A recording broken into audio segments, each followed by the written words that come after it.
Buenas noches. Vamos a comenzar la segunda presentación acerca de el Scoping Review. En este caso, protocolo, criterios de elegibilidad, fuentes y estrategias de búsqueda. Cada uno de estos temas será abordado en unos minutos de manera muy precisa y luego ya cada docente, en este caso, explicará los detalles. Cuando hablamos de la estructura del protocolo, estamos hablando, sobre todo en la parte de introducción, del título. El título tiene que ser claro, tiene que contener la pregunta eh, PCC, que es población, concepto y contenido. Tiene que tener una justificación, dando las razones de la brecha de conocimientos y la relevancia clínica, los objetivos general y específicos. Todo este protocolo, esta estructura en esta parte de introducción es parte de una extensión del sistema Prisma para el control de calidad para este tipo específicamente de revisión que es el Scoping Review. Eh, Luego aquí vamos a abordar otro componente importante de este protocolo o este proyecto, en este caso el método, los criterios de elegibilidad, con sus respectivos límites o filtros, las fuentes de información o las bases de datos. Eh, Aquí tienen ustedes, por ejemplo, el link donde les puede llevar ustedes al detalle de las tablas, de la tabla del checking list para este tipo de metodología para el Scoping Review. Aquí ustedes pueden ver la estrategia de búsqueda como otro de los parámetros de metodología importante, la selección de estudios, que usualmente se dan en dos fases, título, resumen y por texto completo, utilizando un software, en este caso Ryan, la extracción de los datos de acuerdo a las variables más importantes de cada estudio y por supuesto una plantilla especializada. Aquí pueden ver los 22 criterios, de los cuales dos han sido abordados al inicio. En la metodología unos 3 o 4, los que están aquí con las flechas, que son los más importantes. Y en resultados tenemos 5 criterios, de los cuales lo más importante es ver las características de los estudios que se seleccionaron y los resultados, también la evidencia en la que se encuentran, ya sea utilizando un riesgo de sesgo para ver la calidad de los diseños de los estudios, como también le había referido en la primera presentación. Para el caso del Scoping Review esto es opcional. La discusión, que viene a ser una síntesis de los resultados, incluir inclusive su comparación con otros estudios, la explicación de ellos, las limitaciones que tuvieron este tipo de estudios, sobre todo en el proceso del Scoping Review, y por supuesto las conclusiones. Es importante también mencionar que dentro de la metodología está el registro. Este registro que se pueden dar en dos plataformas. Una es el Open Science Framework, que aquí ustedes pueden ver la interfase, o también Próspero. Este preregistro, que implica crear un proyecto, ingresarlo al sistema, subirlo con el formato del protocolo, asignarle un DOI público y actualizarlo semanal o mensualmente para que sea público y se pueda tener un control de calidad cuando ya se ejecute el proyecto.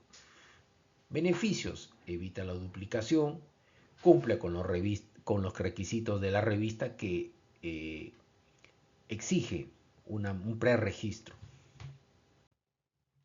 Acá tienen, por ejemplo, un ejemplo de un protocolo que ha sido eh, registrado, ¿no? Y que incluyen pues sus metadatos, sus archivos, sus fuentes de origen, un pequeño resumen, ¿no?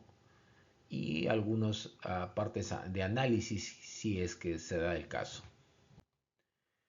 También tienen acá ustedes un tutorial en español de más de 10 videos. Aquí está el link para que ustedes puedan tener la facilidad de poder registrar su su protocolo de Scoping Review. Ahora vamos a hablar sobre los criterios de elegibilidad. Y aquí también nosotros le podríamos llamar filtros. Acá hay criterios como criterio de temporalidad, que lo usual es que vaya entre 5 a 10 años, el promedio es 7, en idiomas como el inglés o el español, pero pueden ampliarse a otros. Diseño de estudio, que creo que es uno de los criterios, filtros más importantes, si yo voy a trabajar con solo estudios observacionales o con ensayos clínicos o experimentales. Hay que anotar aquí en particular que el Scoping Review puede ser muy flexible en esto, en los tipos de diseños. Y hay otros criterios como la disponibilidad del texto completo en el caso que se haga un Scoping Review y donde a veces tenemos la limitación de encontrar el artículo completo. El contexto también es otro de los parámetros muy importantes. Aquí ustedes pueden ver, por ejemplo, el filtro que tiene PubMed de años, que va desde un año hasta un rango. Aquí en idioma, filtros inclusive en especies, si es humana o no humana o animal, por tipo de estudio y por disponibilidad del texto. Ahora vamos a hablar sobre las bases de datos, porque ¿a dónde vamos a buscar? Esa es la gran pregunta que nos hacemos. Bueno, aquí ya existe ya un consenso de cuántas bases de datos son las más importantes y cuáles cuáles de ellas son las que debo priorizar. Entonces acá hay 5. Una de ellas es PubMed, que es de gran cobertura en el área de biomedicina y es avanzada. Utiliza usualmente el mesh. Tenemos la contraparte europea, porque la primera es americana, la europea es Embase, está muy focalizada en el área de farmacología, y tenemos a 2 que son multidisciplinarias, Scopus y Web of Science. Y luego tenemos a Cochrane, que ya está circunscrita más a revisiones sistemáticas. Y por supuesto otras alternativas como el Google Académico o los registros de los ensayos clínicos. Aquí ustedes pueden ver los diferentes motores de búsqueda. Embase y Scopus trabajan prácticamente juntos porque son de origen europeo. Y ahora vamos a ver cómo planteamos nuestra estrategia de búsqueda. Ya tenemos nuestra pregunta pico. En este caso es la pregunta PCC, o sea, población, contenido y contexto. Está de más decirles de que sí es importante la pregunta pico, pero luego de abordar la pregunta pico focalizaríamos en el acrónimo PCC. Luego tener los criterios de elegibilidad que ya los he manifestado. Muchos de ellos están relacionados con esta pregunta y algunos filtros más. Los motores de búsqueda o las bases de datos donde voy a buscar, que ya les he mencionado, y ahora vamos a ver, basado en esos pasos, cómo vamos a hacer la estrategia de búsqueda. ¿Cómo vamos a desarrollar esta estrategia? Uso de operadores booleanos, uso de términos como el mesh o el DCS, adaptarnos a la base de datos, porque una forma, si bien PubMed y Embase son parecidas, en Cochrane, en Web of Science y en Scopus tienen ciertas variabilidades. Y finalmente ver la validación y el piloto. Esto me va a permitir, o la prueba piloto, me va a permitir el ajuste de la sensibilidad y especificidad. Por ejemplo, aquí tenemos el uso de los operadores booleanos. Aquí tenemos el MAGE en la Librería Nacional de Medicina, que está conectada con el motor de búsqueda PubMed.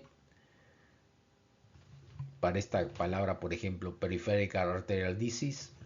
Pero tenemos la contraparte en español, que es enfermedad arterial periférica. La tenemos como DCS, Descriptor de Ciencias de la Salud, en Vireme.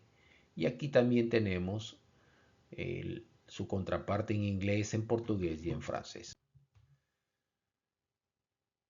Eh, la estrategia de búsqueda, tanto en PubMed como en Embase, ¿cómo serían cuando se utilizarían, digamos, estos algoritmos? Desde los mesh, desde los operadores booleanos, las frases, los campos de búsqueda. Bueno, si ustedes pueden darse cuenta aquí en esta tabla son muy parecidos. Casi un 80%. Inclusive la búsqueda avanzada, que es la que se debe utilizar de preferencia, se utilizan etiquetas como el título y el abstract o título resumen y los mesh más importantes. En el caso de Embase es algo similar, título y abstract, pero con otra forma de expresión. Aquí una coma y aquí eran unos corchetes. Y también los Centrate, que son el tesauro propio de Embase, que es muy parecido. Yo diría que es muy similar a los mesh, a los Medical Subject en Headley. ¿Cómo hacer la validación y el estudio piloto? Bueno, acá hay varias estrategias. Una de ellas es seleccionar un subconjunto de artículos conocidos, pues entre 5 y 10. Yo escojo los que más conozco de mi tema y veo si esa búsqueda, pues, que voy a hacer, si se ajusta a eso que yo he escogido como relevantes. Otra de esas alternativas es buscar en PubMed o en Base y ver, colocar un estudio de control o de gold estándar, perdón, y luego ver relacionado a estos quiénes están del filtro de relevancia. Eso me permitiría a mí saber si la búsqueda es válida. Y también, por supuesto, ajustar la sintaxis, el algoritmo creado para la búsqueda. Si faltan estudios, ¿qué debería hacer? Si hay mucho ruido, ¿qué debo restringir? Porque me va a salir una búsqueda exagerada y yo tengo que restringir mis campos y usar términos mucho más precisos. Aquí tienen ustedes una tabla donde ustedes tienen la posibilidad de mejorar la sensibilidad para recuperar más información. Aquí yo utilizo operadores booleanos como OR, utilizo ampliamente los truncamientos, los campos son amplios, sin cambio específico, en otras palabras, los términos son con su encabezados inclusive y no evito por lo general los filtros. La contraparte es, yo quiero escoger los artículos porque tengo demasiada información, quiero ser muy preciso, entonces la estrategia cambia. No olviden que estamos en un Scoping Review y el Scoping Review se requiere tener mayor sensibilidad, recuperar más información. Entonces estamos por este lado de utilizar la mayor cantidad de filtros. La contraparte es que hay que restringir las palabras, hay que utilizar términos muy específicos, hay que limitar los truncamientos y hay que aplicar pues filtros, ¿no?, metodológicos o de año o de idioma. Eso sería prácticamente todo en esta nueva sesión que correspondería a la temática de protocolo según Prisma. 2. Criterios de elegibilidad, motores de búsqueda o bases de datos, y la tercera que es la búsqueda, ¿no? Que en este caso hemos terminado con la estrategia de búsqueda para mejorar, ajustar la sensibilidad y la especificidad. Eso sería todo en esta sesión. Gracias.